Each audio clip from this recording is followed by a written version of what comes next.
Assalamualaikum warahmatullahi wabarakatuh. Nama saya Rahmatullah dari Prodi Akuntansi dengan nomor NIM 19035004 Fakultas Ekonomi Universitas Pancasakti Bekasi.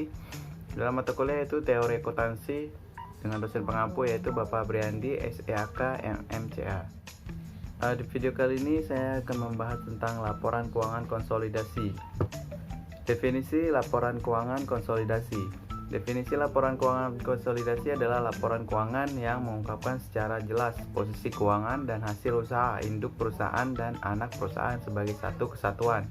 Consolidated Financial Statement. Berikutnya itu manfaat laporan keuangan konsolidasi. Yang pertama itu untuk kepentingan jangka panjang yang akan berefek anak perusahaan terhadap induk. Yang kedua itu memberikan informasi terkini bagi manajemen induk perusahaan terhadap kinerja anak perusahaan. Dan yang ketiga itu kepentingan informasi pihak ketiga atau pihak luar. Yang berikutnya itu keterbatasan laporan keuangan konsolidasi. Yang pertama itu kinerja keuangan anggota perusahaan yang kurang baik akan tertutupi sehingga hasil yang disajikan kurang nyata. Yang kedua itu rasio keuangan tidak mencerminkan rasio keuangan perusahaan secara individual. Dan yang ketiga itu ketidaktepatan penyusunan rekening akuntansi seluruh perusahaan. Dan yang keempat itu catatan pelaporan keuangan perusahaan individu kurang lengkap. Syarat untuk menyusun laporan keuangan konsolidasi. Meskipun demikian, tidak semua perusahaan berhak menyusun jenis laporan keuangan konsolidasi. Terdapat beberapa kriteria perusahaan yang dianggap boleh menyusun laporan keuangan jenis ini. Yang pertama, berdasarkan definisi laporan keuangan konsolidasi yang telah dijelaskan sebelumnya, perusahaan yang berhak menyusun jenis laporan ini tentu saja mencakup perusahaan induk yang memiliki anak perusahaan dan membuktikan dengan kepemilikan saham. Kedua, perusahaan induk harus memiliki kepemilikan saham terhadap anak perusahaan sebesar lebih dari 50%. Dan yang ketiga yaitu jika kepemilikan saham perusahaan induk atas anak perusahaan ternyata di bawah 50%, maka perusahaan tetap berhak menyusun laporan keuangan konsolidasi dengan syarat bahwa perusahaan induk mempunyai kendali penuh atas anak perusahaannya. Yang berikutnya itu fungsi laporan keuangan konsolidasi. Laporan keuangan secara umum memang berfungsi untuk mengevaluasi kinerja perusahaan serta sebagai rujukan bagi investor untuk menilai kredibilitas perusahaan. Namun, pada laporan keuangan konsolidasi terdapat beberapa fungsi atau manfaat lain yang membedakan dengan laporan keuangan mandiri. Salah satunya laporan keuangan konsolidasi berguna untuk mengetahui efek entitas anak perusahaan terhadap perkembangan induk perusahaan dalam jangka panjang (long term). Terlebih lagi, perusahaan keuangan konsolidasi juga dinilai lebih efisien untuk perusahaan yang mempunyai anak sebab hasil dari laporan keuangan jenis ini cenderung mempermudah perusahaan dalam membaca dan meninjau kinerja bisnis secara keseluruhan. Next, yang berikutnya itu langkah-langkah terstruktur dalam menyusun laporan konsolidasi. Anda dapat menyusun laporan keuangan konsolidasi dengan memanfaatkan software Microsoft Excel atau aplikasi akuntansi lainnya dengan langkah-langkah sebagai berikut. 1.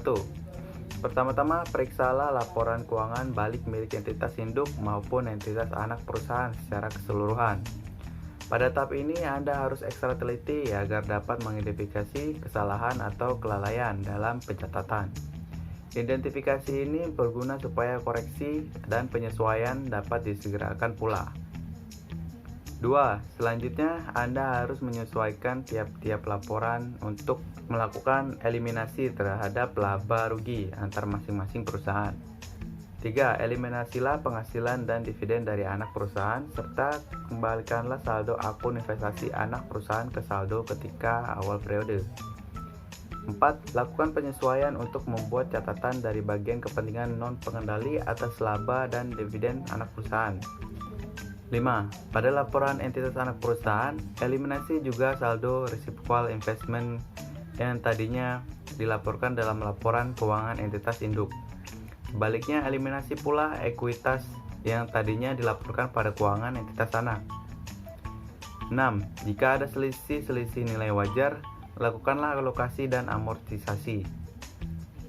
7. Lakukan eliminasi pada saldo-saldo resiprokal lainnya, seperti utang piutang, pendapatan dan beban, dan lain sebagainya. Yang berikutnya yaitu metode dalam penyusunan laporan keuangan konsolidasi antara induk perusahaan dan anak perusahaan. 1. Metode ekuitas, equity method. Konsep berdasarkan dari metode ekuitas pada dasarnya memandang investasi induk perusahaan terhadap anak perusahaan sebagai suatu penyertaan modal, sehingga jika aktiva bersih anak perusahaan berubah karena kegiatan operasionalnya, secara otomatis akan menyebabkan perubahan pada nilai investasi induk perusahaan data. 2. Metode harga perolehan, cost method. Pada metode biaya yang dipakai untuk mencatat investasi saham-saham anak perusahaan, maka hanya dividen atas saham-saham tersebut yang telah dibagikan oleh anak perusahaan, yang diakui sebagai pendapatan, revenue, oleh induk perusahaan.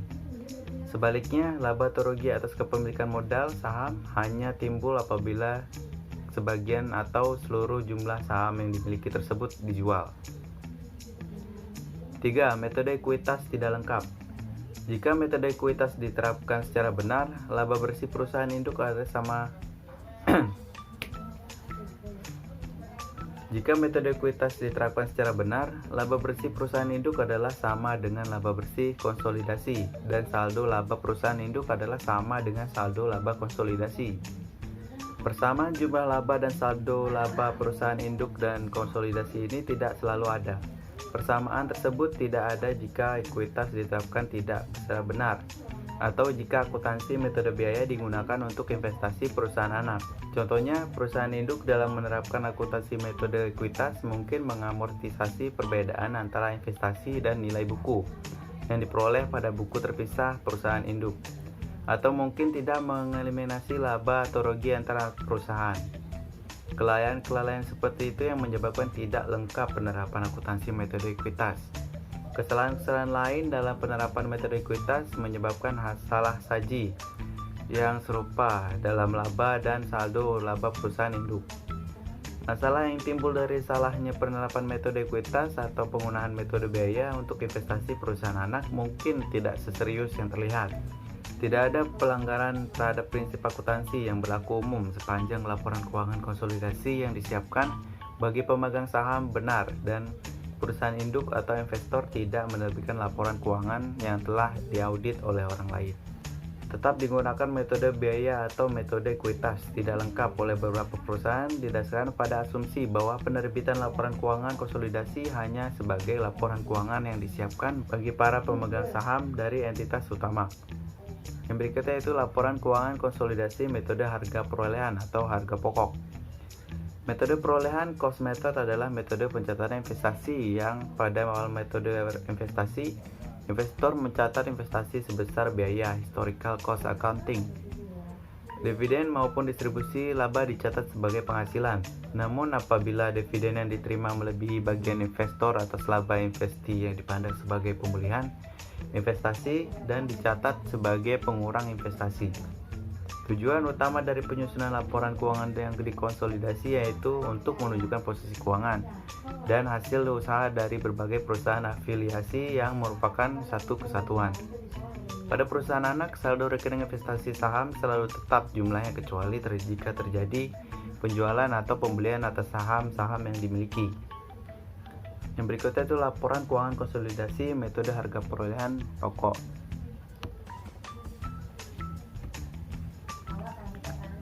Ciri-ciri metode harga perolehan. Pertama itu laba rugi yang diperoleh perusahaan anak tidak dilakukan penjurnalan.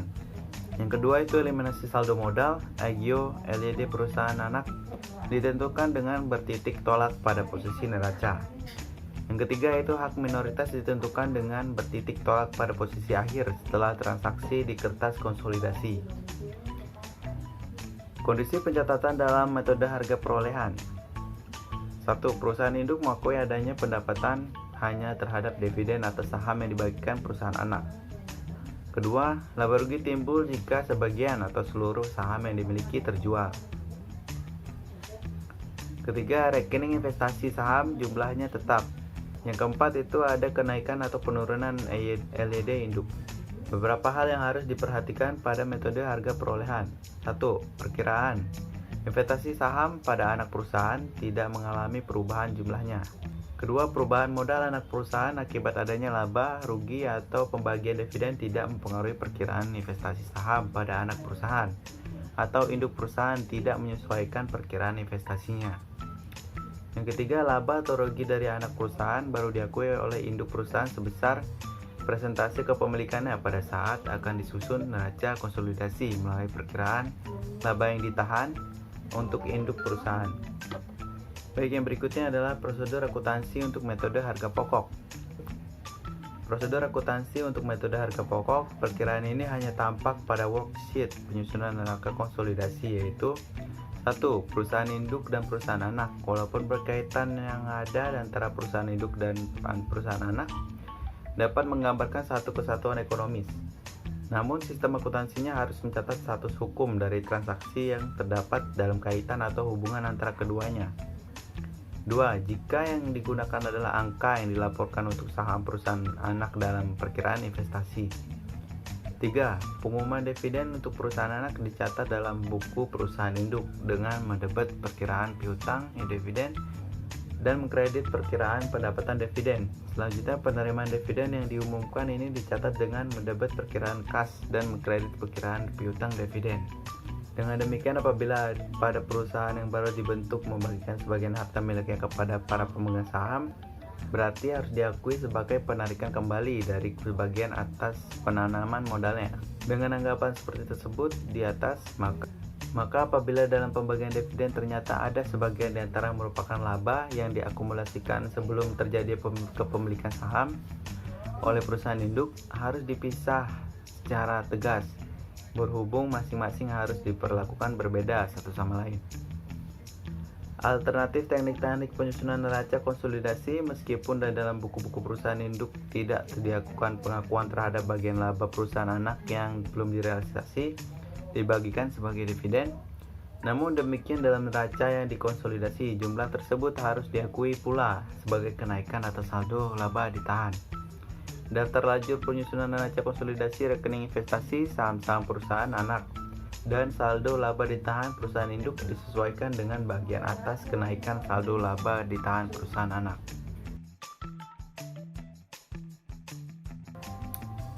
Baik, kurang lebih itu saja yang dapat saya sampaikan tentang laporan keuangan konsolidasi. Kurang lebih saya mohon maaf. Terima kasih.